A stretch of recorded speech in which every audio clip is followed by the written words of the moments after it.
নমস্কার, নিউজ ভ্যানগার্ডের পর্দায় আপনাদের প্রত্যেককে স্বাগত। এই মুহূর্তের গুরুত্বপূর্ণ সংবাদ নিয়ে আপনাদের সঙ্গে আমি রয়েছি শতাব্দী। নজর রাখছি রাম মন্দিরের দিকে। রাম মন্দিরের নাশকতার ছক এবং আইএসআই এর এই খবরই পাওয়া যাচ্ছে। যদিও সেই নাশকতার ছক ভেস্তে দিয়েছে পুলিশ, এমনটাই খবর, কিন্তু অন্যদিকে গ্রেনেড সহ গ্রেপ্তার হয়েছে সন্দেহভাজন জঙ্গি।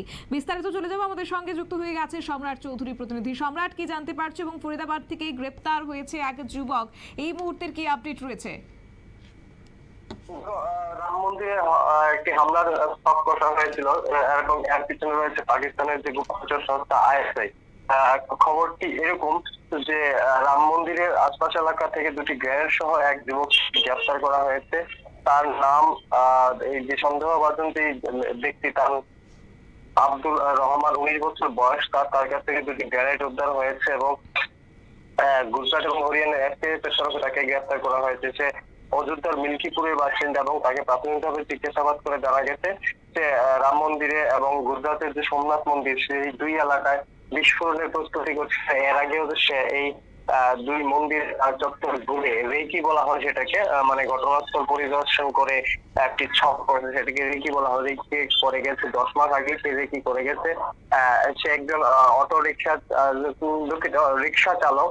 10 মাস আগে যে আইএসআই যে ইসলামিক স্টেট তার প্রেজেন্স রয়েছে, সেই জঙ্গি সংগঠনের একটি উপবিভাগ সেই জঙ্গি সংগঠনে যোগ দিয়েছিল এবং তাকে অনলাইন ট্রেনিং করানো হয় এবং সেখান থেকে সে রাম মন্দিরের বিস্ফোরণের দায়িত্ব পায় এবং পরবর্তী সময় সে মোবাইল ফোনের মাধ্যমে দেশের একাধিক যে ধর্মীয় প্রতিষ্ঠানগুলি রয়েছে সেগুলির ছবি সংগ্রহ করতে শুরু করে এবং তার পরিকল্পনা করতে শুরু করে এবং সেখান থেকে সে পরবর্তী সময় বিভিন্ন হ্যান্ডলারের মাধ্যমে দুটি গ্রেনেড সংগ্রহ করে। সেই গ্রেনেড সহকারে কিন্তু তাকে গ্রেফতার করা হয়েছে এবং আপাতত এসটিএফ এবং যে বিভিন্ন তদন্তকারী সংস্থাগুলি রয়েছে তারা তার একটা জিজ্ঞাসাবাদ করছে যে এর পিছনে আর কোনো নাশকতামূলক প্রকল্প রয়েছে কিনা, তার সঙ্গে আর কে কে জড়িত রয়েছেন। তবে ধারণা করা হচ্ছে তার গোটা টিমের মধ্যে বাকি সে শুধু একেই রয়েছে, যেখানে সে একটি দুটি গ্রেনেড সংগ্রহ করে এই হামলার ছক করছিল। গোটাটি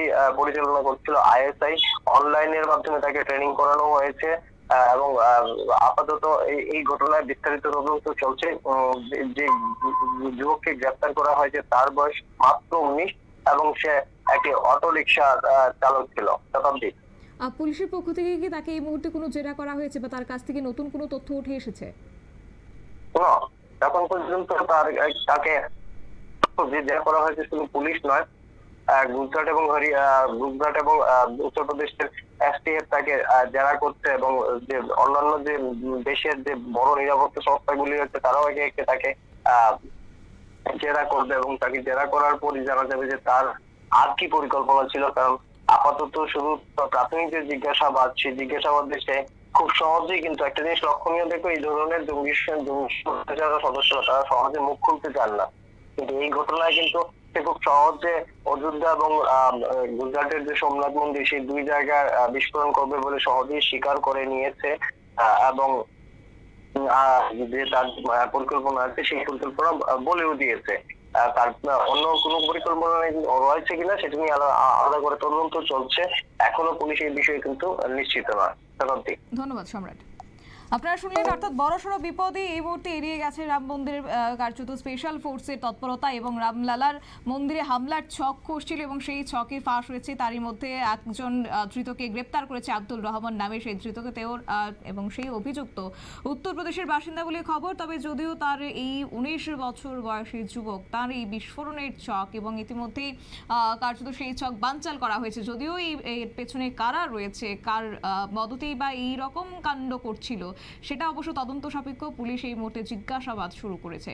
নিয়ে নিচ্ছে ছোট্ট একটি বিজ্ঞাপন বিরতির সঙ্গে থাকুন।